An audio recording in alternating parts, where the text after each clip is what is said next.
first a sweet sister in Clean and now a loving housewife in Ranjish Hi Sahi. Would you say 2022 has started on a sweet note for you? It has, because I'm starting off the year with a release. I ended the year with a release, so it's great for me.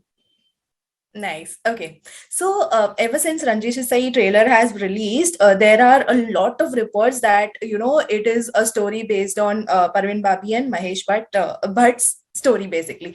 So, would you say that is correct? So I don't think that it's inspired from one particular event, or it's based on two individuals in particular. Pushpadeep, our director, has not only he's written the story as well, and he's worked in the industry for about 15 years now. So a lot of it is from his experiences of what it's like to be a struggling director, and the glamour behind show business.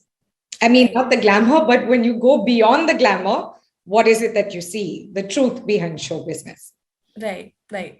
So did you have like a real life reference for your character? Because it is based on a real life story, like you just mentioned. So did you have any particular character that you could look up to and take a reference from?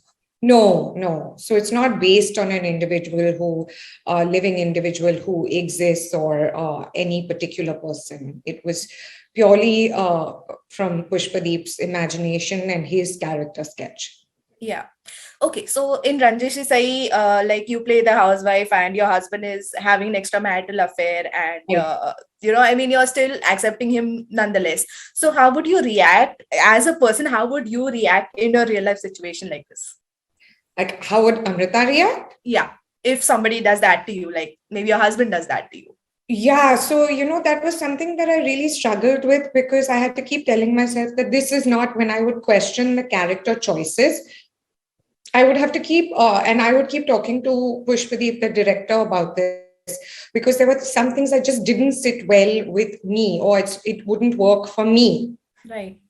And then when he sat down and he explained it to me, firstly, we're talking about the 1970s, so it's not present day. And things were different back then when it comes to the role of men and women, and what you accept in marriages, and what is considered to be okay. So I had to keep that in mind constantly. So I would say that, yes, as a person who is born and brought up in this age, and as an individual, that's not something that I would be okay with. But you never know unless you are in that person's shoes. Like they say that there are a lot of discussions about there is no free will, that we are as individuals and human beings, the choices that we make, we're a product of our upbringing, of our circumstances, of the situation we're placed in. And because of those experiences, we make certain decisions. So I wouldn't want to pass judgment. Right. Right. So judging that character, like, sorry, you just said you don't want to pass judgment, but like, do you believe that a person can love two people at the same time? Yeah, I think that is definitely possible. Um, there's no rule ke, in your heart there's only that much space, and you can love only that many people. And love is also not just there's romantic love, yes, but then there's also, you love so many people. You love your friends, you love your family, you love your pets. So it's not this limited scope ke dil mein itna hi jagah hai. Okay, okay. So no, I mean, basically, like, if you are married, then can you fall in love with someone else? Do you believe that is possible? Of course, it's possible. People fall in and out of love all the time. And marriage is really a social construct. And it's a construct that's been made by society that ye rules hai. But we're human beings. And before all these rules were made and institutions were made, there wasn't कि, abhi shadi ho gayi, to ek hi jan se, you can only fall in love with one person. Yeah. So it's absolutely possible. And I'm sure it happens all the time, whether it was the 1970s, whether it was the 1900s, whether we're talking about now, 2020. 2022 now. Yeah, the 2022 now.